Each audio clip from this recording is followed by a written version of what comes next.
دوستو، رمضان مبارک کا مہینہ آ چکا ہے اور یہ اپنے اندر اتنی برکت لیے ہوئے ہے کہ خود اللہ کے نبی صلی اللہ تعالی علیہ وسلم نے شعبان کے مہینے سے ہی اس کی تیاریاں شروع کر دیتے تھے اور عبادت میں، نیک کاموں میں اور زیادہ تیز ہو جاتے تھے، یہاں تک کہ ایک لمحے کو بھی گنوانا نہیں چاہتے تھے۔ تو دوستو، اگر آپ اس مہینے کی برکت میں حصہ لینا چاہتے ہیں تو سستی اور کاہلی کو دور پھینک دیجیے اور صبح سے شام تک اپنے کاموں کے علاوہ عبادت اور نیک کاموں کا روٹین بنائیں اور ان نیک بندوں میں شامل ہو جائیے جو اس مہینے کا ایک ایک منٹ وصولتے ہیں۔ سچی دل سے تمام گناہوں سے توبہ کرنا اور خوب توبہ کرنا و استغفار اہتمام کرنا۔ پہلا تو استغفار پڑھنا اور دوسرا ہے کہ اپنی دعاؤں میں اللہ سے اپنے کیے ہوئے گناہوں کی معافی چاہنا، یہ دھیان میں رکھتے ہوئے کہ کیا معلوم اگلا رمضان ہمیں نصیب ہو کہ نہ ہو۔ روزہ رکھنے اور تراویح پڑھنے کا پورا اہتمام کرنا رمضان کی سب سے اہم عبادت ہے۔ روزہ رکھنا جس کے روحانی فائدے تو ہے ہی، جسمانی فائدے بھی ہے، اور اس کے رکھنے سے اللہ تعالیٰ خوش ہوتے ہیں۔ اور تراویح رات میں قائم کرنا ہے اور دن بھر کے بعد اللہ کے سامنے کچھ رکعتیں ایکسٹرا ادا کرنی ہے، جو اس مہینے کی بہت اہم عبادت ہے۔ روزے میں آنکھ، کان، ناک، زبان، دل، دماغ اور ذہنی حصوں کو ہر گناہ سے بچانے کی پوری کوشش کرنا۔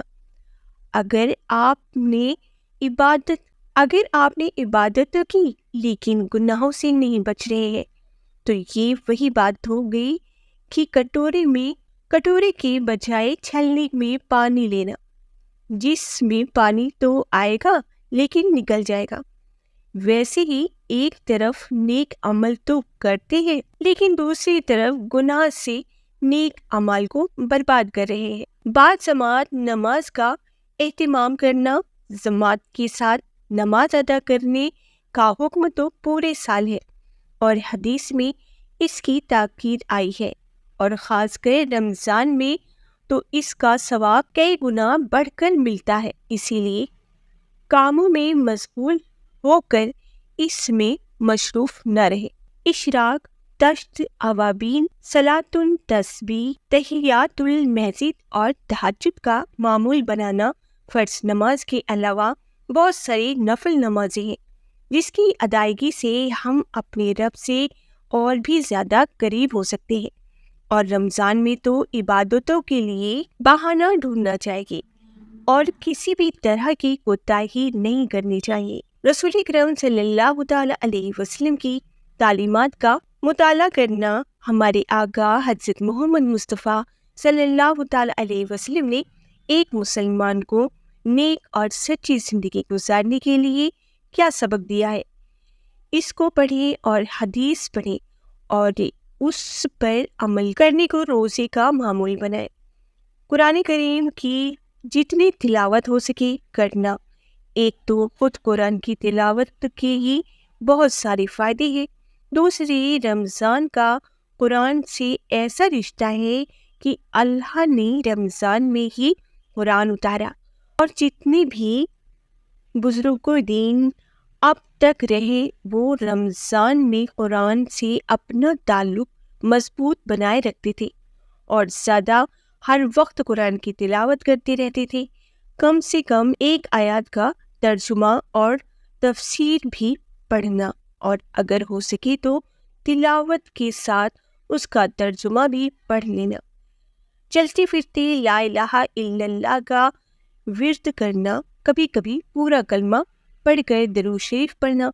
اللہ کا ذکر دلوں کو اطمینان بخشتا ہے، اور رمضان ہو یا غیر رمضان اللہ کے ذکر کو اپنے دل سے لگائے رکھیں۔ اگر آپ ایسا کرتے ہیں تو اس سے نہ صرف زندگی بلکہ آخرت میں بھی سکون حاصل ہوگا۔